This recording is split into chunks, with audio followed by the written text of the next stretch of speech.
Siyempre hindi na ako magsasabi ng numbers, but big numbers. Oh, big Ako numbers. ang highest paid. Oh, siya daw ang highest paid. Magkano yung highest paid? Nung isang araw na binanggit natin, hindi ko sinasabing ikaw ang yun ang natanggap mo, ha? Pero yung impormasyon na yun, yun ay binulong lang sa akin. Ayan ang tinatawag na hulog kasabitan. Kasi hindi ka gumagamit ng brain, eh.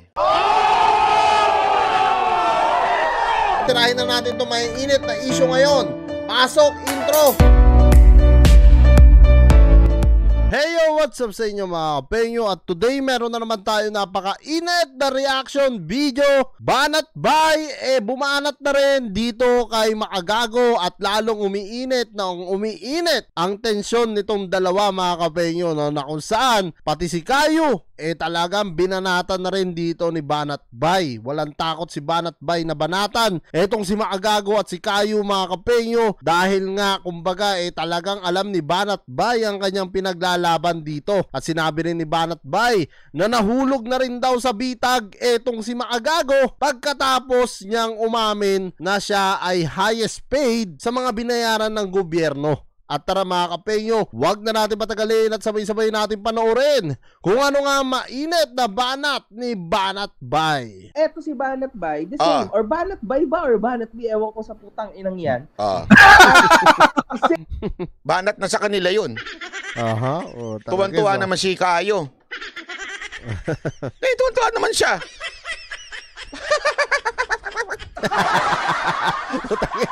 Itsura ni Banat Bay. Ang nakakatawa dun, anong banat yun? Walang argumento dun, Brad. Sintu-sintu ka? Asan ang argumento dun? Wala. Pagmumura lang yun, tuwa-tuwa ka na. No wonder.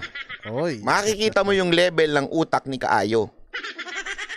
Grabe yung banat ni Banat Bay dito, ha. Makikita mo nga raw ang level ng utak ni Kaayo, no? Matindi rin na itong mga banat ni Banat Bay dito. Pero syempre, alam naman natin si Kaayo mga kapenyo na talagang matalino rin tong vlogger na to, no, mga kapenyo, no? Kaya talagang hindi pwedeng hindi rin babanat yan dito kay Banat Bay, ngayon pa na binanatan niya.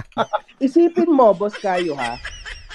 Nagsasabi siya na bayad ako. Sinabi ko ba na hindi ako bayad? Wala naman nagsasabing ganun. Bayad talaga ako. Umamin siya. Bayad talaga ako. Bayad talaga ako.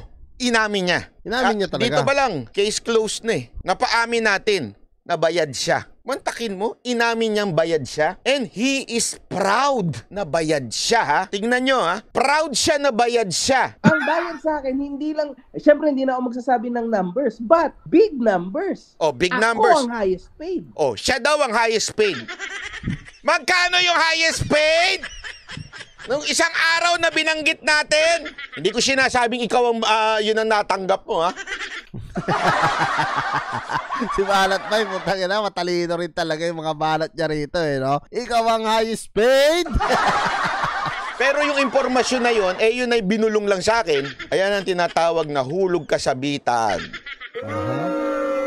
So ayan mga kapenyo, talagang sinasabi nga ni Banat Bay dito na hulog na sa bitag nga eto nga raw si Makagago sa kanyang pag-amin. Pero kung mapapanood nyo yung vlog ko nga dito kay Makagago, inamin niya lang naman yon mga kapenyo, dahil sinasabi nga niya, no, na hindi nga siya marunong magtago ng mga sikreto sa mga subscriber niya, na kung saan si Banat Bay nga raw tinatago pa kahit naman daw na binabayaran din.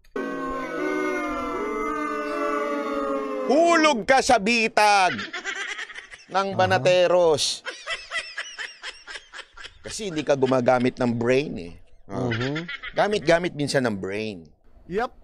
Now, Sinabi mo naman yun eh. pero, aminin niya din Na siya din ang highest paid sa kanila. highest paid daw ko sa kanila. Si Duterte magbabayad? Anak ng tutsa. Eto'y papuputol kong malaki. Mapatunayan mong bayad ako ni Duterte. Ng malaking malaki. At kahit sino, walang aamin na bayad sila ni Duterte kasi wala. Alam nyo ba na pasensya ng Pangulong Duterte, ha? Alam ko naman totoo yun.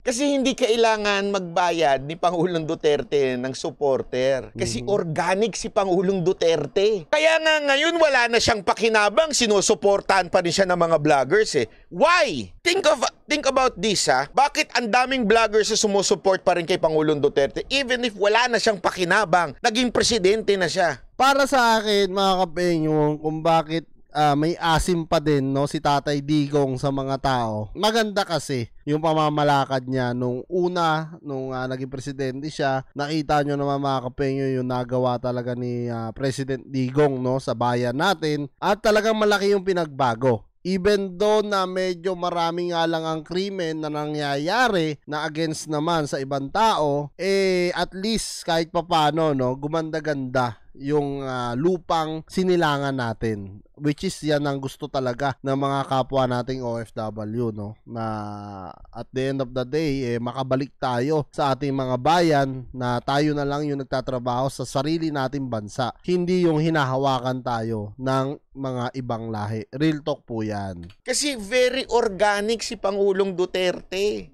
Yes, oo. Walang hindi na kahit kailan kailangan magbayad niyan. Maniwala ko kay Sai, mula noon, yung kampanya nga hindi nga nagbayad dyan, walang bayad dyan. Walang-wala. Ngayon, since nag-accuse ka, patunayan mo nga. Kung wala kang ebidensya, ililinya kita kay Nino, ililinya kita kay Bobong Lipunan.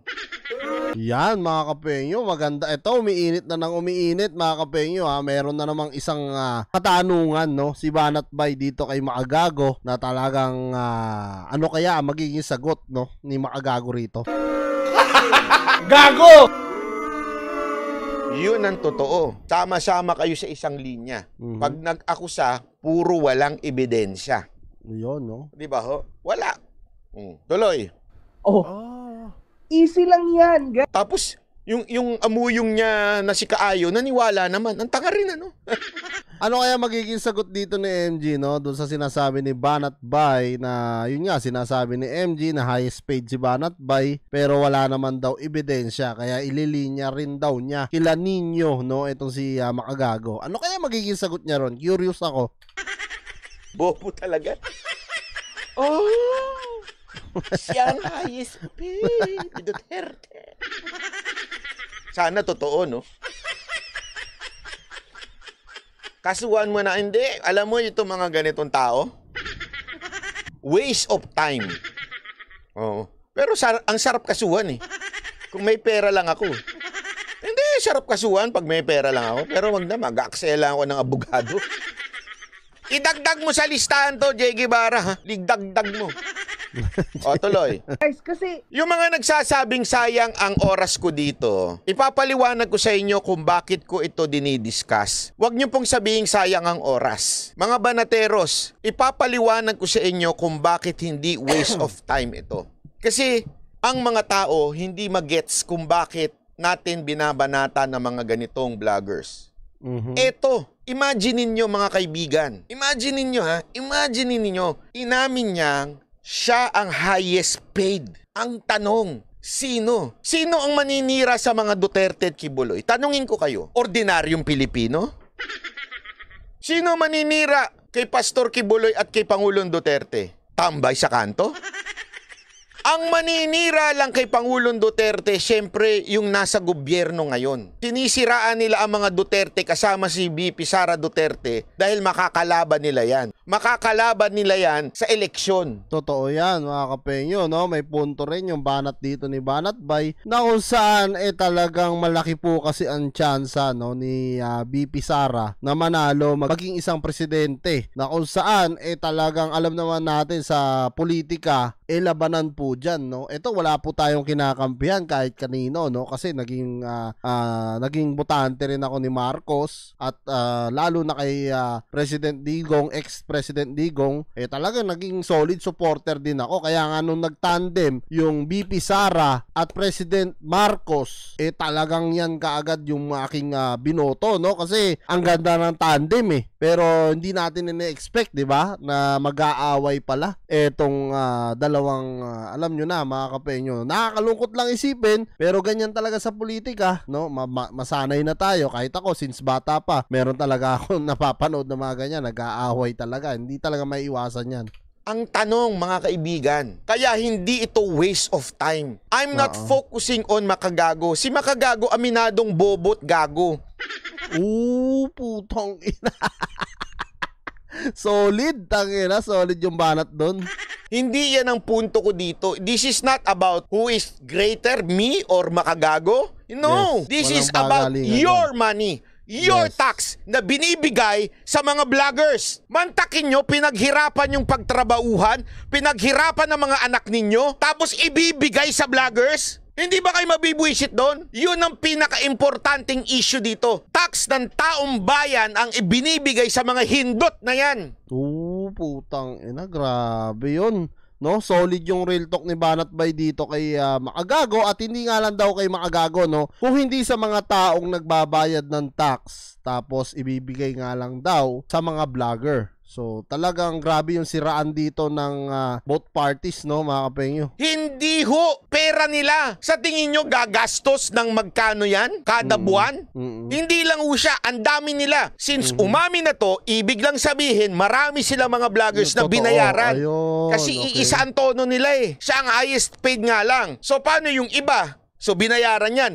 Ilang milyon yan? Tanungin ko kayo. Ilang milyon yan? Sino nagsabi? Si Senator Amy. 400 million. Saan kukunin yun? Sa bulsa ni... ano?